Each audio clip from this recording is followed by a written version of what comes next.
Hello friends, today we will discuss about class 12th geography, fundamental of human geography, and today we will start chapter first. The name is human geography, nature and scope. In this chapter today we will discuss about the topic of human geography through the corridors of time. Corridor का मतलब होता है गलियारा, यानी समय के संदर्भ के अंदर, यानी डिफरेंट टाइम पीरियड्स की हम बात करेंगे इस वीडियो में. First of all, what are the content of that video? The content is that the process of adaptation, adjustment with and modification of the environment, is growth and development of society, the colonial period, and broad stages, thrust of human geography, and the last one, three school of thoughts of human geography. तो हम शुरू करते हैं अब.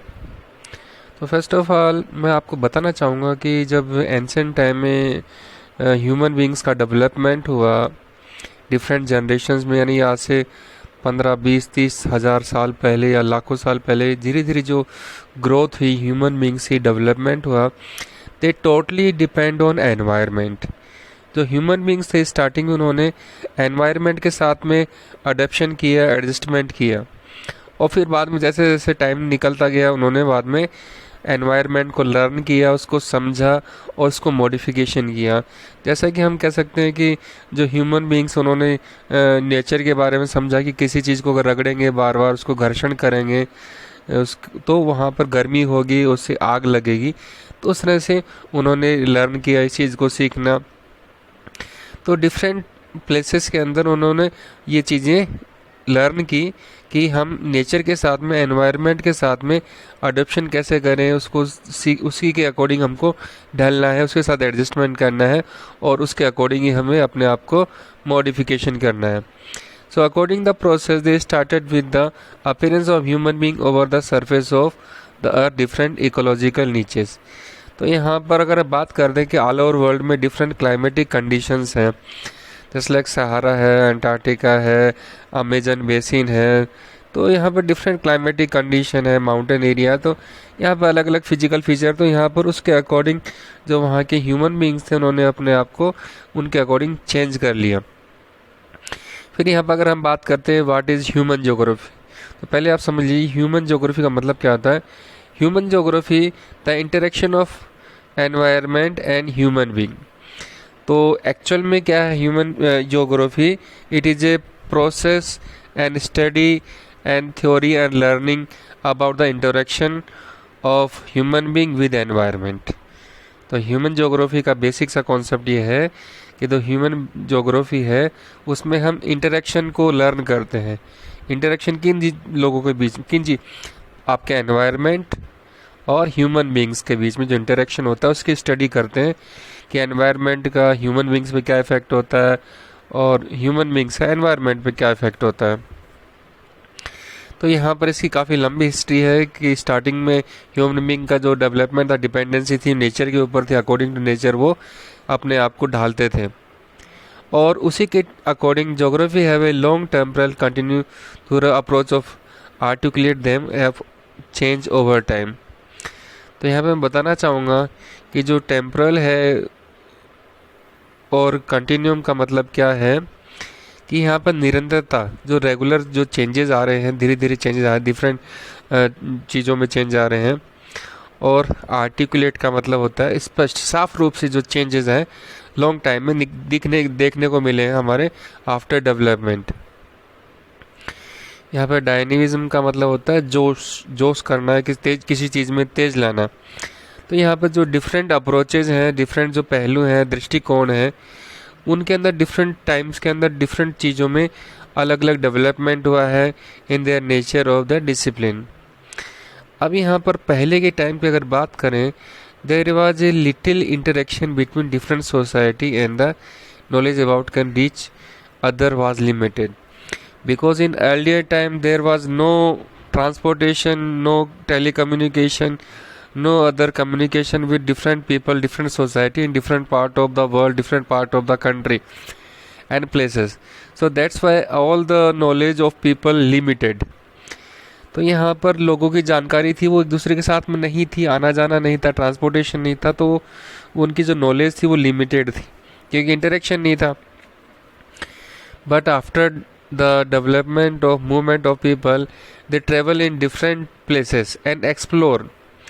तो लोग अलग अलग जगह पर उन्होंने धीरे धीरे यात्राएं करनी शुरू की, लॉन्ग प्लेसेस पे जाना शुरू किया, ट्रेड बिजनेस शुरू किया और डिफरेंट इंफॉर्मेशन वहाँ से उन्होंने कलेक्शन करना शुरू किया. अलग अलग चीज़ें हैं उन्होंने लर्न करना शुरू किया. And they also describe about their theory and ideas to another people. तो उन्होंने अपने आइडिया भी शेयर करना शुरू किया और वहाँ के आइडियाज़ भी कलेक्ट करना शुरू किया जहाँ पर वो जाते थे. And after the development of navigational skill, यानी जैसे जैसे, क्योंकि पहले जो नाव से या जहाज़ से, शिप से दूसरी जगह पे जाना काफ़ी ख़तरनाक होता था, because in that time no communication, no information about weather, climate, direction कोई नहीं थी. पर धीरे धीरे डेवलपमेंट हुआ तो लोगों ने लंबी लंबी जो वॉयजेज हैं यानी यात्राएं हैं वो करना शुरू किया. तो ये चीज़ें डेवलपमेंट हुआ, उन्होंने इन्फॉर्मेशन उन्होंने कलेक्ट करना शुरू किया डिफरेंट प्लेसेस से. फिर हम बात करते हैं द लेट 15th सेंचुरी. तो यहाँ पर धीरे धीरे लोगों ने एक्सप्लोरेशन करना शुरू किया. एक्सप्लोरेशन का मतलब है खोजबीन करना शुरू किया नई नई जगहों के बारे में, नई नई प्लेसेस के बारे में. और ये शुरुआत कहाँ से हुई? यूरोप से. But it was slowly. तो यहाँ पर slowly the myth and mistakes about country and people started to open up. तो यहाँ पर यूरोप से जो स्टार्ट हुआ, यूरोप के जो लोग थे, क्योंकि वहाँ पर पॉपुलेशन काफ़ी ज़्यादा बढ़ गई थी, रिसोर्सेज की कमी आ गई थी, तो इसलिए लोगों ने डिसाइड किया कि हम क्यों ना नई जगह पर ढूंढें, नए रिसोर्सेज को फाइंड आउट करें.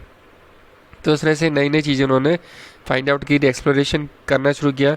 और उसी के साथ में कॉलोनिज्म शुरू हुआ, कॉलोनियल पीरियड शुरू हुआ, जब उन्होंने दूसरी जगह पर जाके कब्जा करना शुरू कर दिया, वहाँ पर रहना शुरू कर दिया और वहाँ के रिसोर्सेज को एक्सेस करना शुरू कर दिया. जैसे इंडिया में ब्रिटिशर्स आए, उन्होंने यहाँ के जो भी डिफरेंट नेचुरल रिसोर्सेज उनका एक्सप्लोरेशन करना शुरू कर दिया. और उसी के साथ में उन्होंने डिफरेंट रीजन्स में उन्होंने अपना जो इंफॉर्मेशन वहाँ की कलेक्ट करना शुरू कर दिया कि यहाँ से हमें कोयला मिल सकता है, यहाँ से हमें लोहा मिल सकता है, यहाँ से इस तरह के सोर्सेज हैं, वुड है, फर्नीचर के लिए अवेलेबल हो सकता है. वो सारी चीज़ें उन्होंने एक कलेक्शन करना शुरू किया. उसकी सूची बनाए. इन्वेंटराइज का मतलब होता है सूची बनाना, इंडेक्स बनाना, किसी चीज़ को लाइन बदल सूची बनाना, सिंपल सा कॉन्सेप्ट समझिए. तो उन्होंने इसकी सूची बनाई, एक इंडेक्स बनाया डिफरेंट इन्फॉर्मेशन का कि कहाँ पर क्या चीज़ें अवेलेबल हो सकती हैं. And the intention here is not to present in depth historical account but to make aware of process of study development human geography. और उसी के साथ में यहाँ पर जो ह्यूमन ज्योग्राफी का डेवलपमेंट है वो शुरू हुआ, जो कि स्टेबल नहीं होना चाहिए. तो धीरे धीरे उनका जो प्रोसेस है वो डेवलपमेंट ऑफ ह्यूमन ज्योग्राफी, उसी के अकॉर्डिंग उनका एक्सप्लोरेशन के साथ में वो डेवलपमेंट हुआ, नए नए लोगों के साथ में इंटरेक्शन होना शुरू हुआ.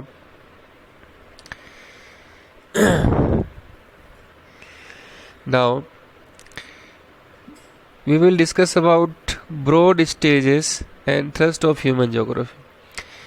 यानी बिफोर कॉलोनियल पीरियड से लेके अब 1990 सेंचुरी तक जो ज्योग्राफी है यानी ह्यूमन ज्योग्राफी का डेवलपमेंट है वो अलग अलग स्टेजेस में कैसे हुआ. तो ह्यूमन ज्योग्राफी डिफरेंट स्टेजेस में उसकी जो ग्रोथ है, डेवलपमेंट है, वो कैसे हुई. तो यहाँ पे डिफरेंट स्टेजेस का मैं डिस्कस करूँगा आपके साथ में. तो पहले हम बात करेंगे, पहली जो स्टेज है वो थी अर्ली कॉलोनियल पीरियड, यानी ब्रिटिशर्स यानी कॉलोनियल के आने से पहले या कॉलोनाइजेशन से पहले, यानी उस टाइम एक्सप्लोरेशन हुआ नहीं था. तो यहाँ पर अर्ली कॉलोनियल पीरियड से क्या हुआ, एक्सप्लोरेशन जो मेन जो अप्रोच है उसके अंदर वो दृष्टिकोण है एक्सप्लोरेशन एंड डिस्क्रिप्शन अप्रोच, इसमें ये देखा गया है. और इसकी जो ब्रॉड फीचर है, मेन जो विशेषता क्या थी, imperial and trade interest from the discovery and exploration new area.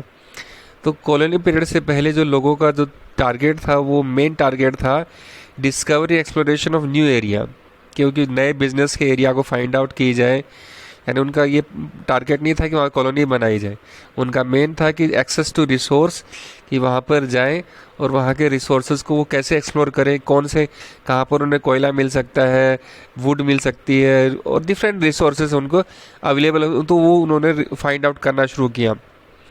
And encyclopedia description of area form and important aspect of geographer account. तो उन्होंने धीरे धीरे नई नई इंफॉर्मेशन है वो कलेक्ट करना शुरू किया। और यहाँ पे एनसाइक्लोपीडिया का मतलब होता है विश्वकोश, यानी पूरे वर्ल्ड की जो इन्फॉर्मेशन हो धीरे धीरे उनको डिस्क्रिप्शन है उन्होंने बनाना शुरू किया in different areas and different important aspect, कि ये वाली जगह है हमें यहाँ पर कोयले के लिए इम्पोर्टेंट है, ये वाली जगह है हमारे मार्केट के लिए इम्पोर्टेंट है, ट्रेड के लिए इम्पोर्टेंट है, ये यहाँ से हमको इस तरह के रिसोर्स अवेलेबल हो सकते हैं। तो ये सारी चीज़ें उन्होंने कलेक्ट करना शुरू कर दिया है and it was important for the development of human geography. तो ये चीज़ें ह्यूमन ज्योग्राफी की। फिर हम बात करते हैं लेटर कॉलोनियल पीरियड। अब कॉलोनियल पीरियड के बाद की जो टाइम है उसमें क्या हुआ, रीजनल एनालिसिस अप्रोचेस। तो यहाँ पर रीजनल यानी डिफरेंट क्षेत्रीय जो एनालिसिस है विश्लेषण करना शुरू किया। एनालिसिस का मतलब विश्लेषण, किस चीज़ के बारे में गहनता से उसको खोजबीन करना। तो यहाँ पर ज्योग्राफी के बारे में रीजनल जो कैटेगरी उसमें ह्यूमन ज्योग्राफी में उसके ऊपर फोकस किया कि डिफरेंट एरियाज़ के अंदर किस तरह के लोग रहते हैं, उनका खाना पीना रहना क्या है। तो यहाँ पर अगर हम बात करें ब्रॉड फीचर्स की इसकी, elaborate description of all aspect of region. तो उसमें क्या है, एलबरेट का मतलब होता है विस्तार करना, ढंग से समझाना किसी चीज़ को। तो यहाँ पर हर एरिया के बारे में यहाँ पर एनालिसिस किया गया कि वहाँ के लोग हैं, क्लाइमेट है, टेम्परेचर है, इकोनॉमिक कैसी है, सोसाइटी कैसी है, ह्यूमन बीइंग, तो वो सब चीज़ें उसमें उसका कलेक्शन किया गया। And the idea was that all the regions were part of whole, यानी उन्होंने कहा कि जो सारा जो वर्ल्ड है, संसार एक दूसरे से मिले हुए हैं। द जैसे कि हम कह सकते हैं कि तेरे नाम अनेक तू एक ही, भगवान एक ही है। तो यहाँ पर हम कह सकते हैं जो आइडियाज थे ह्यूमन बींग्स के वो कुल मिला के एक दूसरे से इंटरकनेक्टेड थे, रिलेटेड थे। जैसे हम कह सकते हैं कि हमारी अर्थ है एक ही पार्ट है, उसमें सभी चीज़ें मिली हुई हैं।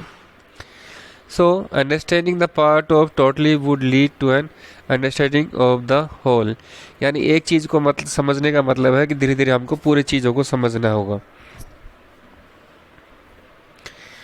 फिर हम थर्ड स्टेज की बात करते हैं 1930। तो यहाँ पर इंटर वार पीरियड, जस्ट लाइक हम कह सकते हैं कि वर्ल्ड वार का टाइम है या फिर सिविल वार का टाइम है, यहाँ पर जब लोग एक दूसरे पर अटैक करते थे। एरियल डिफ्रेंशिएशन, यहाँ पे एरियल का मतलब होता है क्षेत्रीय, किसी पर्टिकुलर एरिया की हम बात करते हैं। तो यहाँ पर एरिया के ऊपर फोकस किया गया, किसी क्षेत्र के ऊपर फोकस किया गया।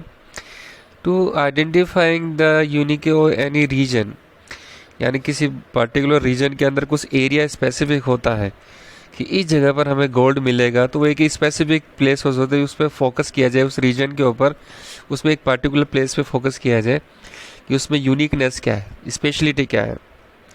And understanding how and why it is different from other. तो मैं उसको स्पेशलिस्टी को लेके बाकी प्लेसेस से कंपेयर करके कि यहाँ पर हमें ज़्यादा सोना मिलेगा, ज़्यादा फ़ायदा होगा, तो यहाँ पर हमको ज़्यादा इन्वेस्टमेंट करना, फोकस करना है। तो ये इसमें टारगेट किया गया ह्यूमन डेवलपमेंट के लिए।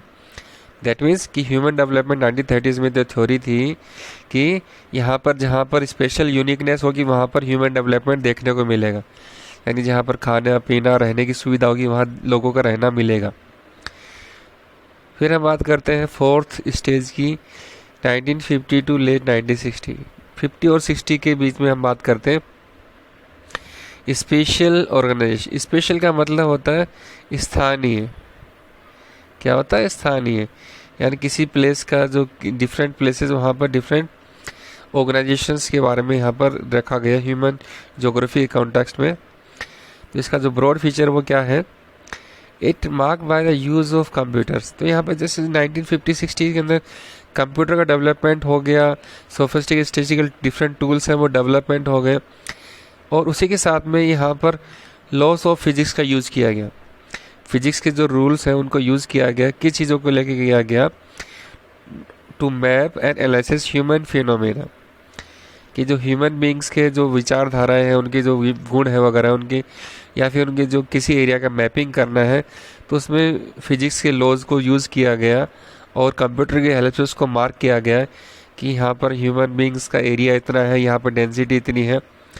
वो चीज़ें यहाँ पर ह्यूमन बींग्स में स्पेशल ऑर्गेनाइजेशन अप्रोच के अकॉर्डिंग इसमें फोकस किया गया इन ह्यूमन ज्योग्राफी।